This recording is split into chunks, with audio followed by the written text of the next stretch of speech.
In the late 1700s, when our country was born, there weren't a lot of competing thoughts about how societies and economies should be organized. Everybody, essentially what was happening then is they were all in favor of what we term today capitalism. And the capitalist principles are that an individual can toil and can make good for his own self-interest, and the fruits of his labor would accrue to him. So everybody would be competing for their own self-interest, and in that type of economic opportunity, the cream rises to the top.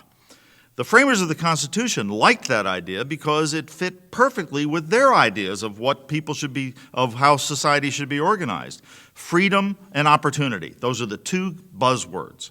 Freedom, and not equality of results, but equality of opportunity and equalities in the freedoms that were given to people to generate for their own good. Then comes the Industrial Revolution, and because everybody was working so well, a lot of wealth was generated, and you get these competing ideas of how economies should be based, okay? And the reason was there was a lot of jealousy. So all of a sudden you get socialism coming in, you get the ideas of socialism, you get Karl Marx with the communism and so forth, but until then, in the United States, the government essentially stayed out of everybody's way. It wasn't until the late 1800s that the federal government started talking about monitoring, adjusting, controlling anything that happened in the economy of the United States. And the very first effort was the trust busters and Theodore Roosevelt in the late 1800s, because they were concerned that there were too many people making too much money in the United States, and those were the robber barons. Okay, but the fact, what nobody remembers, or everybody chooses to forget, is that, yeah, there were the Rockefellers and the Astors and the Vanderbilts who made a lot of money, but in so doing, they created jobs. They transformed the United States into the strongest industrial nation in the world. The engine of opportunity flowed all the way down to the poorest people in the world. And everybody in the United States, people were flocking to the United States from all over the world because there were jobs. And in their societies, in Italy, in France, in China, there were no jobs. There was no opportunity. It was all being created here. By whom? By the robber barons, by the industrial society that we had created. So we created wealth far in excess of anything that anybody had imagined until then. Unfortunately, as always happens in this type of environment, there were people who got jealous, and they didn't like the idea that some people had more money than others. But that is the necessary result of a strong capitalist society. Equality of opportunity does not mean equality of results. Equality of opportunity means that people who do better are going to get higher rewards. And what it does, it creates an incredibly efficient society, incredibly efficient economy where you reward productivity. If some person can come up with what they used to call a build a better mousetrap, if some person could come up with a better way of doing something, with a cheaper way of doing something, his product worked in the marketplace and he was rewarded for that. And so the competition in a free and open capitalist society created wealth far in excess of any other form of society. But in the United States, look what started to happen. World War I comes on board, and we need money. The federal government needs money, so for the first time, they started talking about taxing wealth, taxing incomes. And it was a controversial idea at the time. It was thought to be unconstitutional. It actually was unconstitutional, but they got it through the court system. And it started out as everybody pays into the system. Okay? And what happens in that type of situation, if it's a flat tax, everybody pays into the system. Well, people who don't make a lot of money, they pay a little less than people who do make more money, who pay less than people who make a lot of money. So the people who made the most money were the ones that paid the most money into the system. All right? So it was progressive by nature of the fact that the base was higher for the people with money. Then the bleeding heart started saying, well, wait a minute, those people that make a lot of money, they can afford to pay more because their base is so much higher, we can tax them at a higher rate. So the idea of a progressive tax structure comes on board, and now we're off to the races. Now we're getting into creeping socialism, because not only did the people who made more money pay more into the system because the base on which they were taxed was higher, their rate was higher too. So it was a geometric progression. So now we start talking about, so effectively what we started doing in the early 1900s was discouraging people from making money. And the amount of wealth that was generated in the United States during that period of time got dampened considerably. And where did it go?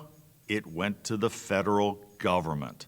So now the federal government starts making money, and they start and they realize, gee, we can keep, we can tax these people, and we can keep getting more and more money. This is kind of fun.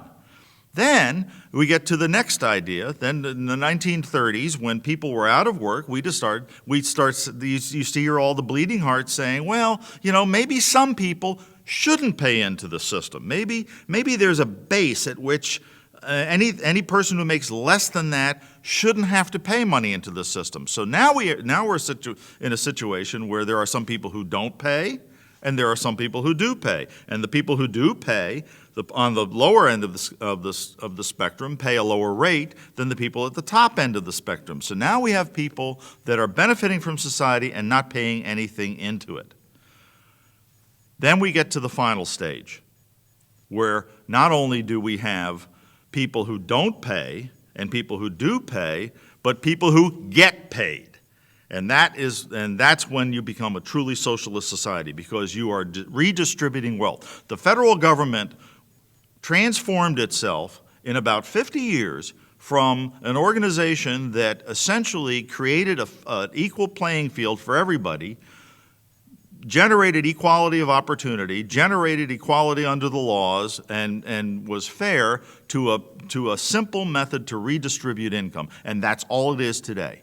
The federal government is in the business of taking money from Peter and giving it to Paul. And that is a very, very dangerous situation to be in. Because as Thomas Jefferson said, if you create a government that robs Peter to pay for Paul, you will always have the support of Paul. We are at the situation now where less than 50%, fewer than 50% of the people in this country pay into the system.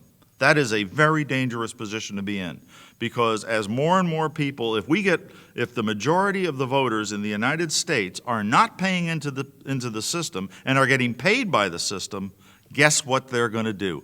They're going to vote to take more and more money from the people who actually do make money in the United States, and you're talking about the destruction of the economy in the United States. It just isn't going to work. And the easy way to find that out, if you ever hear a politician say, spread the wealth, what Mr. Obama said to Joe the plumber, if you ever hear a politician refer to us as the wealthiest nation in the world or the richest nation in the world, those are buzzwords for, I'm going to take your money, and if I don't like you, and you make so much money that I think you're making too much, I'm going to take it, and I'm going to give it to this guy because I like him, or, more importantly, he votes for me. And that's the situation we're in right now. We're going to create a permanent underclass that is going to support politicians because the politicians are bringing the bacon back to them by taxing the rich. And the difference between a capitalist society and a socialist society was explained to me very, very simply. It's the difference between the United States and Great Britain. In the United States, what we usually did, I'm not sure it's true now, but what usually happened in the United States, if you had a poor young guy standing on the street corner and a obviously wealthy person drove by, in the United States, the normal reaction for that young guy was, I want to be like him because I think I can get from my position to his position.